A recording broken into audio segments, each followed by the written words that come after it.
Hi everybody, and welcome to our first critique in Milestone 2. And last week we, looked at positive and negative space and just starting to work on compositions. And I was really pretty happy with the work everybody was doing in the class, revising assignments, really kind of, I feel like in a way that we just did a very big thing last week in terms of just working on the design process.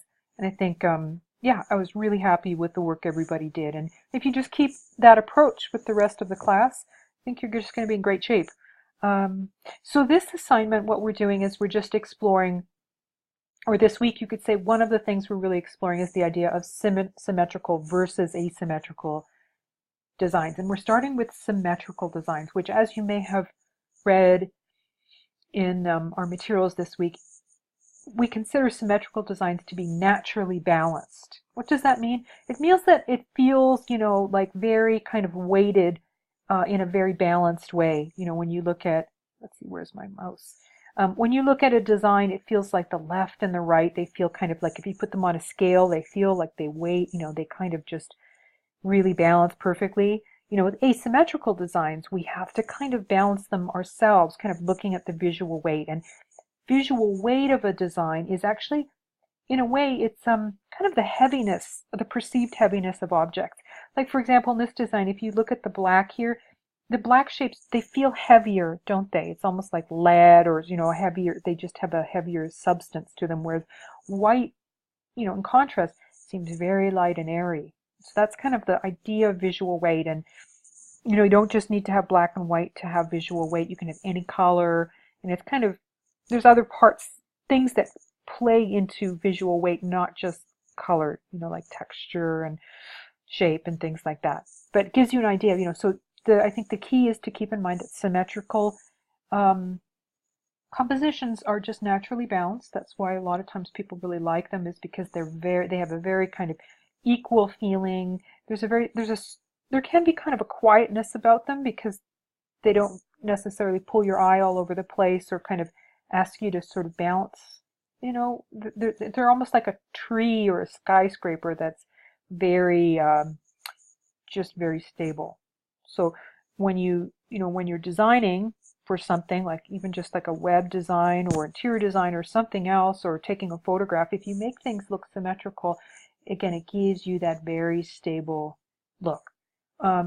Radial symmetry can be, this one is sort of, heading towards radial symmetry, can be a little bit, have more movement in it. It's not quite as sort of solid and sort of still.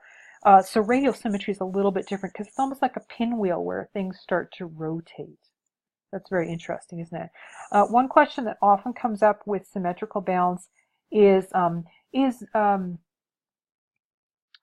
see, what's the question?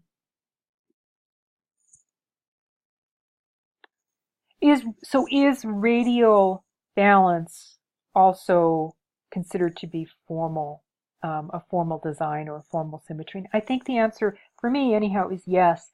Formal symmetry our online lectures sort of puts it in a different category, but I would say that radial symmetry is always formal as well. But formal symmetry doesn't have to be radial symmetry. I don't know if I said that very well, but yeah. So I would say mirroring is the main thing in symmetry. In any type of symmetries that we'll always have this idea of mirroring or reflection. Okay, so let's take a look at what everyone's been working on.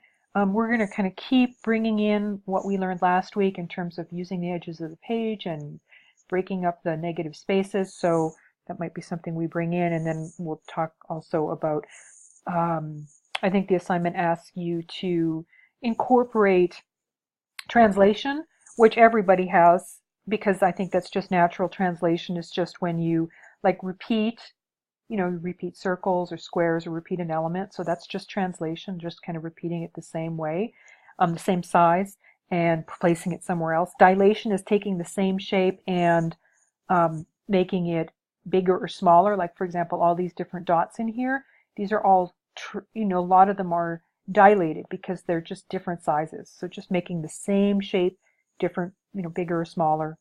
Then there's rotation, where you take a shape and you rotate it into, here's a good example of that. You take and you rotate the same shape. You could also take the same shape, you could rotate it, you can dilate it, make it bigger or smaller. You can kind of have more than one transformation in one instance, And let's see, so we've got translation, dilation, rotation, and then reflection, which with symmetrical design, everybody here is working with reflection, because you've got reflection happening, in different parts of your design. Okay, I think that's it. Let's get going. Hi, Ebony. Yes, I'm so glad that you basically are finding the vocabulary for things you already knew. I really do think that's, maybe I mentioned that last week in group critique. I can't remember.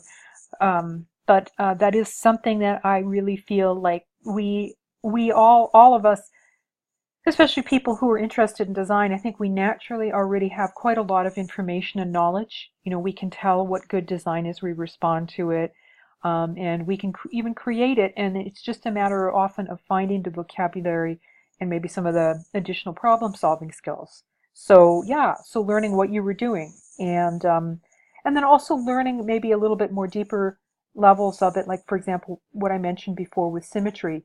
I remember learning about symmetry and asymmetry back in school, and then over time, beyond the classroom, kind of learning the feeling or mood that, for example, symmetry gives you. Whether it's like, you create a very symmetrical or formal arrangement in your living room, where you have a sofa and then you have your chairs facing, and everything's kind of identical and has that symmetrical quality, versus, kind of scattering things throughout a room. Every object is a little different, kind of creating these kind of what we call more casual or informal asymmetrical types of arrangements. Anyhow, okay, so your design, I think you've really incorporated some of the things that we talked about last week, where you pulled things off the edge of the page. Great. You're breaking up the positive and negative space. And you're also working with very symmetrical design, like we can take a nice line through the middle. So, we could call this formal because it reflects perfectly on the left and right, or, radial. There's especially, where we can kind of make it like a pie.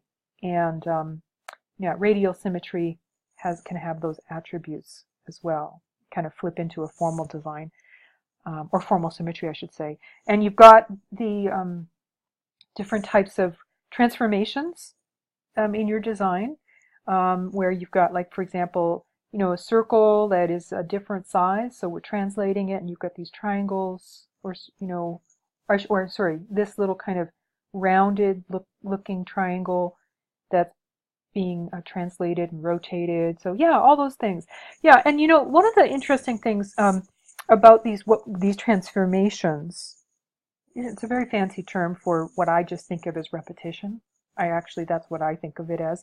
When you repeat things in a design, like the same shape, you repeat it. Maybe it's like slightly different, like it's rotated or bigger, smaller, or reflected. When you do that, when you repeat design elements, then you naturally start creating unity in a design. It's that repetition. So we're going to do a little bit of color in this class, but it's the same thing with any of the design elements. You repeat a line, a specific type of line, or a specific color, like you repeat a lot of the same color in a design. That repetition is naturally creating unity in a design. And it is something that I think most people do naturally, but sometimes if you feel like, why isn't this design working? Oftentimes if you look for the unity, like maybe there's not enough unity, that's often the way to problem solve a design, I have found over the years, is to create more unity. To repeat a shape, for example, more often, or a color, or a texture, a line, something like that. Okay, sorry, I often use people's work to kind of talk about things I want to talk about, but I think your design looks really good here. I don't really see any changes to make in it. If you have any tips for students on how to work with symmetry in the on a technical level, because I think that's one of the sort of struggles in this particular assignment, is how to line everything up. Feel free to share if you want to follow up with that. But otherwise, I think you're complete with this particular assignment, and don't need to make any changes. Okay, Wandra. So yeah, so I love the idea of just using circles and squares. Why not? I mean, That's another way of creating unity, is like you limit the number of shapes that you use, or any design element you kind of keep, and then the point of the transformation, actually, the transformations that we're doing, like for example, you've got circles, but now you've got circles of different sizes, is that gives you the variety. So in design, we talk about unity and variety. So you want unity, which is repetition, to make things kind of look cohesive. But then, you can take an element like the circle or the square, and you can repeat it in different ways, by making it bigger, smaller, or different colors, that kind of thing. And that can create that variety, but it still is linked into the idea of unity, because that fundamental shape, that core shape, is being used. Yeah, this looks really good. Very nice, very symmetrical. And I love the overlapping that you used. Great job with that. And I like the kind of, way you've got sort of, a nice play between the positive and negative spaces. And the only thing I would say here is I would just continue your design to the outside. So you overlap in some way. Like maybe you could add a few, well, whatever, however you want to do it, So many different ways you could continue this line here out to the to the corners. Just repeat that if you want. Or, you could add a few elements on the side that are symmetrical that just tie in that edge. Yeah, that's it. That's all I think you really need to do here. Otherwise, I think it's, very symmetrical and nicely crafted.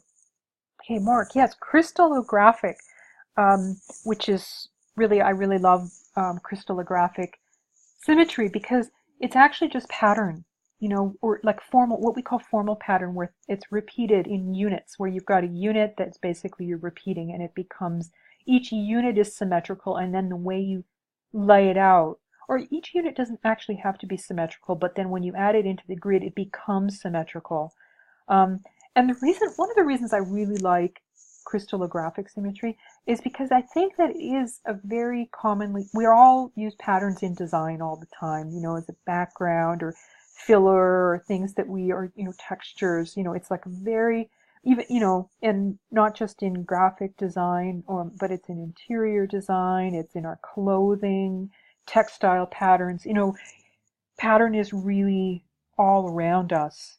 If you just start looking around, like you take an airplane ride, and then, there's pattern upholstery, and it's just sort of, I think, like you could say the kind of the spice of life in some way, is that pattern is like activates the visual world, but then it kind of can stay background. It doesn't necessarily have to overwhelm. It sort of it becomes this backdrop. Okay, so the only thing I would say here, I think your pattern looks really good, is I would extend this to the edge, just let it bleed off. Just take this, whatever, this is, the row is, and just repeat it so it goes off the edge of the page. I think that's the main thing. I mean, if you wanted to, you could maybe add a little more,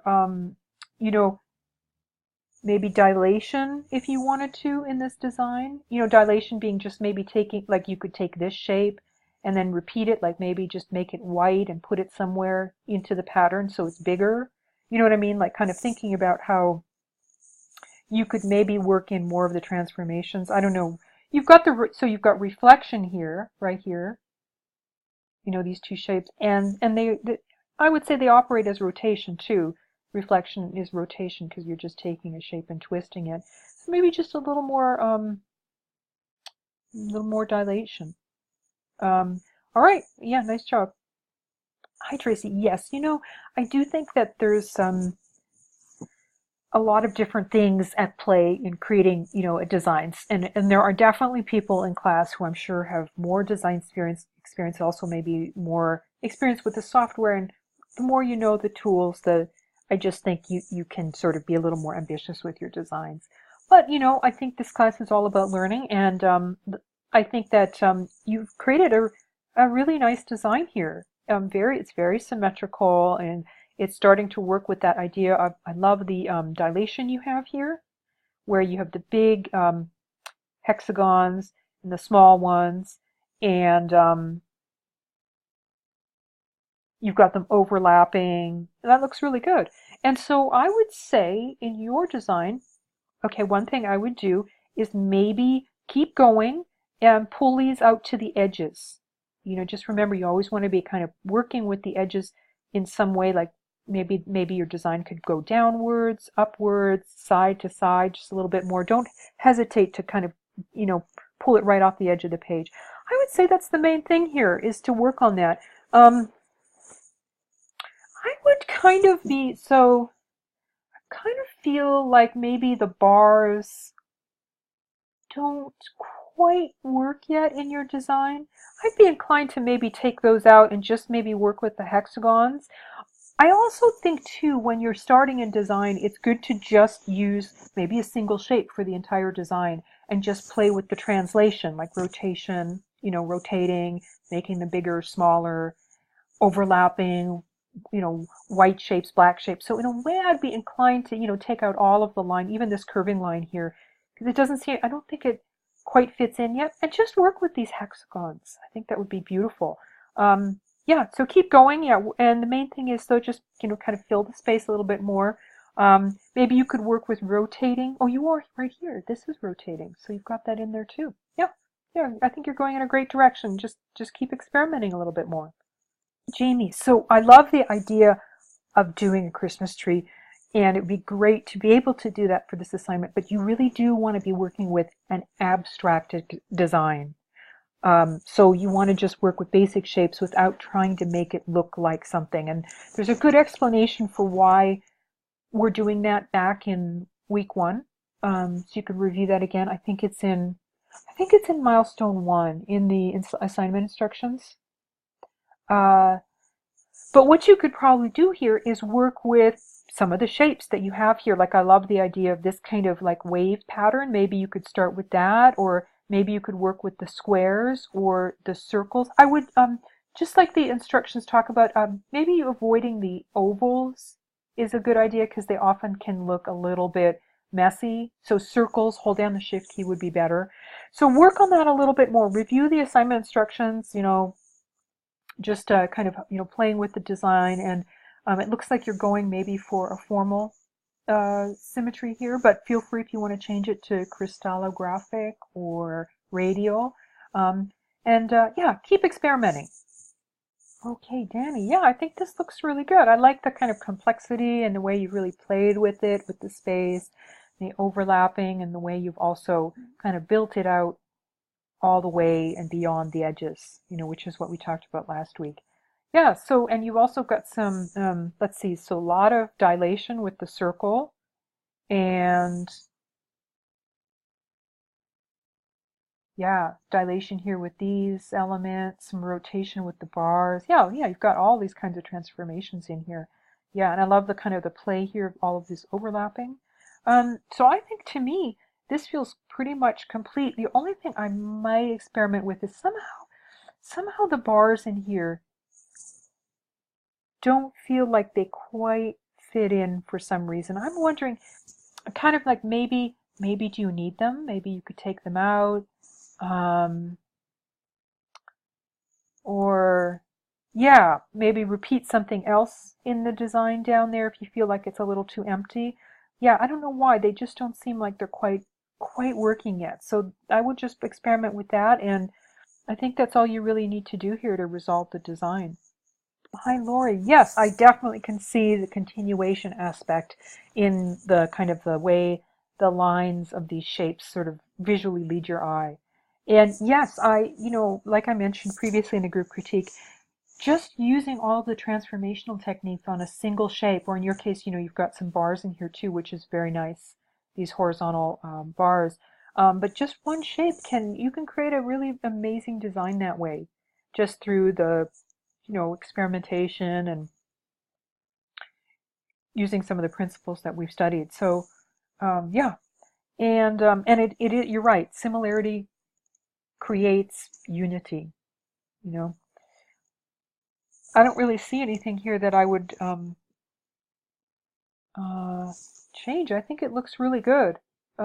Yeah, very symmetrical, and also you've really played with scale, which we're going to talk about a little bit more later. But the idea of well, I guess we are. I mean, we're talking about translation, of making the same shape sort of bigger or smaller, and what that can do is really, especially if you really amplify the translation, or pardon me, the dilation, from small to big, you get contrast, smaller or bigger contrast, which is very attractive in a design to have that sense of contrast. And you've also played really nicely with the edges of your page, really pulled things out. So yeah, I think this looks complete. I don't think you need to make any changes here. Hi, Brian. I think everybody has a little bit of a preference between, symmetrical and asymmetrical designs. And I don't think there's anything wrong with that. I mean, sometimes as a designer, you really want to work with symmetry. Sometimes, it's really important to work with asymmetry for your client. But I do think that that preference is something that, I just remember in my intro design class, I remember there were some people just really wanted to work on a symmetrical basis, that sense of order and stability. Yeah. So, yeah, I think this definitely looks very symmetrical. And I love the way you've been cutting out the shapes here. That's always such a really interesting way to work with, kind of chopping pieces out, which is very nice. And so the only thing I would say here is keep moving. I would say keep moving your shapes off the edge of the page. You start doing that up here, and do that a little bit more down here. You'll go right off the edge. Maybe add a little bit more, into your negative space. Just add a little more black. And it's so easy to do. You could even just take this round shape, make the whole thing a little bit bigger, and then it would kind of come off the page and sort of also fill the space a little bit more. I think that's it. And on the in the template, there's a specific layer. There's the Photoshop template and the Illustrator template. There's a specific layer that if you put it onto it, you can mask that edge naturally, so you don't have to worry, about stuff. Like you can, you know what I mean? You can kind of cover this edge.